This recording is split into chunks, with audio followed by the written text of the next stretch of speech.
Hello everyone, welcome back to my channel. आप सब कैसे हैं? मैं एकदम बढ़िया हूँ। और ये है वीडियो जब हम द्वारका जा रहे हैं जिस दिन।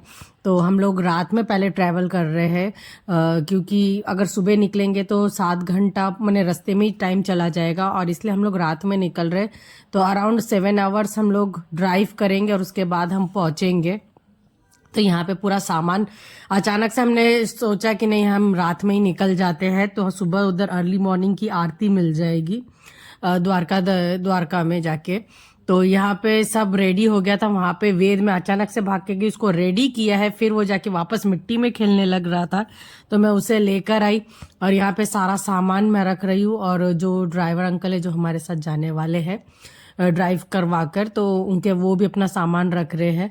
तो यहाँ से हम घर से निकल गए हैं द्वारका के लिए, क्योंकि इसके बाद मुझे घर रिटर्न करना है और अभी थोड़ा बहुत ही टाइम बचा है। और अब बुआ जी और फूफा जी भी आए हैं तो उनको भी ये द्वारका के दर्शन कराने थे। द्वारका और सोमनाथ हम लोग एक दिन में कर रहे हैं। तो ये था हमारा हाईवे, हम लोग यहाँ से अब चले जा रहे हैं। और ये आप देख सकते हैं द्वारका, यहाँ से हम लोग बहुत ज़्यादा टाइम निकल के आ गए थे। यहाँ पे द्वारका 175 किलोमीटर ही बाकी है। और यहाँ पे चाय पीने के लिए सब लोग रुक गए थे। और ये है द्वारका का मेन गेट। तो यहाँ हम सुबह 5 बजे पहुंच गए थे। तो यहाँ पे हम पूछ रहे थे किसी से कि यहाँ पे कोई ऐसा लाउंज है जहाँ पे हम 4-5 घंटे रह सके, क्योंकि सुबह की आरती हम लोग यहाँ पे स्नान कर लेंगे और उसके बाद हम लोग निकल जाएंगे मंदिर के लिए। और उसके बाद थोड़ा के रेस्ट करके फिर हम वापस निकल जाएंगे दूसरी तरफ।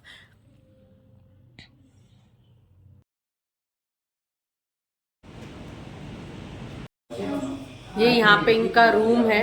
ये ऐसे रूम अलॉट करते हैं ये लोग कि आप 2 घंटा 3 घंटा आपको फ्रेश होना है, आपको सोना है तो यहाँ पे आपको बेड मिल जाएगा। हम ये रहा, ये ऐसा है। यहाँ पे और एक सिंगल बेड भी आपको मिल जाएगा, मैंने आप 4 जने आराम से सो सकते हैं यहाँ पे। तो ये ऐसा एक रूम है। प्लस यहाँ पे ये बाथरूम है। बाथरूम में गर्म पानी अवेलेबल है इनका, और ये बहुत अच्छी सर्विस भी देते हैं। मैं इनका कार्ड यहाँ पे डिस्क्रिप्शन बॉक्स में आपको नाम दे दूंगी, नंबर दे दूंगी। अगर आप कभी द्वारका आते हैं तो ज़रूर यहाँ पे आइए। ये बहुत अच्छा है, घनश्याम लॉज करके। हमने 3-4 घंटे के लिए लिया था क्योंकि हम 5 बजे पहुँच गए थे और हमें 6:30 बजे की आरती देखनी थी, इसलिए। तो ये था हमारा लॉज का रूम। और अब मैं हो गई थी रेडी, बाकी सब भी रेडी हो गए थे और अब हम निकल जाते हैं द्वारकाधीश के दर्शन करने के लिए। ये नदी को गोमती नदी कहा जाता है। और ये जो आप देख रहे हैं इसे लक्ष्मण झूला, और वो है मंदिर जो द्वारकाधीश का जो मंदिर है, मेन मंदिर। क्योंकि यहाँ पे ले जाया नहीं जाने देते मोबाइल, और अगर आप अंदर लेकर भी जाते हो तो आपको वापस इसे यहीं पे, मैंने वहाँ पे लॉकर है वहीं पे आपको रख देना है। तो हम लोग सुबह 6:30 बजे आ गए थे मंदिर में, तो तब तो मैं ये शूट नहीं कर पाई थी, पर आप लोगों को दिखाने के लिए फिर मैं वापस से शूट कर रही हूँ कि ये है द्वारकाधीश का मंदिर जो आप देख रहे हो। और यहाँ पे है लक्ष्मण झूला, और ये है गोमती नदी। और आप यहीं पर ही अपनी गाड़ी पार्किंग कर सकते हो। पर चार्जेस 30 रुपीज़ लेते हैं ये लोग, चार्जेस पार्किंग के। और यहाँ पे पार्क करके यहाँ से आप प्रसाद लेके आप ऐसे घूम कर आपको गोल वो मंदिर की तरफ जाना है। और आप कुछ भी नहीं ले जा सकते, ना पर्स ना फ़ोन, कुछ भी नहीं, वो आपको लॉकर में जमा करना पड़ेगा। तो ये थे हमारे बहुत अच्छे दर्शन हुए सुबह 6:30 बजे वाले आरती में। तो मैं कार्ड है जिसमें टाइमिंग्स लिखे हुए जो कितनी बारी यहाँ पे आरती होती है। एक 6:30 बजे होती है, एक 10:30 बजे होती है, और एक होती है 12:30 बजे लास्ट आरती। 1 बजे मंदिर बंद हो जाता है, फिर मंदिर 3 बजे खुलता है। तो आप कभी भी आए तो बिल्कुल भी ये टाइमिंग्स देख कर ही आइएगा कि आपका टाइम भी वेस्ट नहीं हो और आप आराम से द्वारकाधीश के पहले दर्शन करें और उसके बाद आप भेट द्वारका में घूमने के लिए जाए। तो दर्शन करके हम लोग वापस लाउंज में आ गए थे और अब हम निकल रहे हैं भेट द्वारका के लिए। भेट द्वारका इसलिए कहा जाता है क्योंकि यहाँ पे सुदामा जी और कृष्ण जी सालों बाद जब मिल रहे थे तो वहीं पे उन्होंने अपने मिलाप किया था, मिले थे। इस वजह से, तो इसलिए उसका नाम भेट द्वारका है। और अब हम यहाँ पे जा रहे हैं भेट द्वारका की तरफ। और एक बात आपको मैं बता दूं, अगर आप कभी भी द्वारका आते हैं, हम तो स्टेट के अंदर ही थे, मैंने हम गुजरात कच्छ से द्वारका में आए थे, तो बाई रोड आए थे। अगर आप कभी आते हैं दूसरे स्टेट से गुजरात द्वारका और सोमनाथ के दर्शन करने के लिए, तो आप लोग हमेशा ओखा स्टेशन है यहाँ पे, तो अगर आप अहमदाबाद तक आपकी ट्रेन है तो आप अहमदाबाद से डायरेक्ट ओखा के लिए जो ट्रेन है वो ले लीजिए, और आप यहाँ पे उतर के फिर आप द्वारका सोमनाथ घूम सकते हैं। तो ओखा स्टेशन इसके लिए ही है। और ये है टाटा का सबसे पहला प्लांट यहाँ पर, जो ये सॉल्ट बनाता है, टाटा सॉल्ट का सबसे बड़ा प्लांट यही यहीं पे है द्वारका में। और ये जो आप सामने ब्रिज देख रहे हैं, इसे कहा जाता है सुदर्शन ब्रिज, जो नया बना है। पहले तो हम लोग सब इसमें माने पैदल तो नहीं कि शिप में जाया जाता था बेट द्वारका, पर अब ये ब्रिज बन गया है तो इसलिए सब लोग ये ब्रिज के थ्रू ही जाते हैं। पर उस टाइम पे ना और एक मज़ा था कि अगर हम जब शिप में जाते थे, समुद्र पार करके जब जाना पड़ता था, आप ये साइड में देख सकते हैं, ये वो सब शिप है जहाँ से हम लोग जाते थे। तो क्या होता था, यहाँ पे जितनी भी सारी बर्ड्स है वो आपके एकदम सिर के ऊपर, आपके माने जितनी देर आपका वो बोट चलता रहेगा तब तक रहेंगी आपके वो बोट के ऊपर, और आप उन्हें बिस्किट दे सकते, ये वो कुछ भी खाने की चीज़ें दे सकते। पर अभी ऐसा बिल्कुल भी नहीं है, क्योंकि अभी तो अभी वो बर्ड्स दिखती भी नहीं है ये ब्रिज बनने के बाद, तो सब लोग इसी पे से ही चल रहे हैं अभी।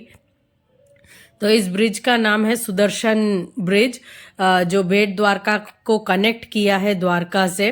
बहुत ही अच्छा, बहुत ही जल्दी सफ़र हो जाता है। पहले तो 1.5 घंटा लगता था, मैंने आपकी शिप आएगी, आपकी फेरी आएगी, फिर आप उस पर उठोगे, फिर आप जाओगे, फिर वापस वो कब आएगी, फिर वहाँ से आप रिटर्न करोगे। पर अब बिल्कुल भी वैसा नहीं है। तो अब यहाँ पे हम लोग बेट द्वारका पहुँच गए थे, और थोड़ा सा हम लोग उस ब्रिज पे भी रुके थे, थोड़ा आसपास देखा, और फिर हम लोग यहाँ पे आ गए थे भेट द्वारका। और ये है उसका पार्किंग एरिया। तो इस पार्किंग एरिया में आपको 30 रुपीज़ पे करना है, और फिर यहाँ से आप अपनी गाड़ी लेकर नहीं जा सकते हैं मंदिर की तरफ।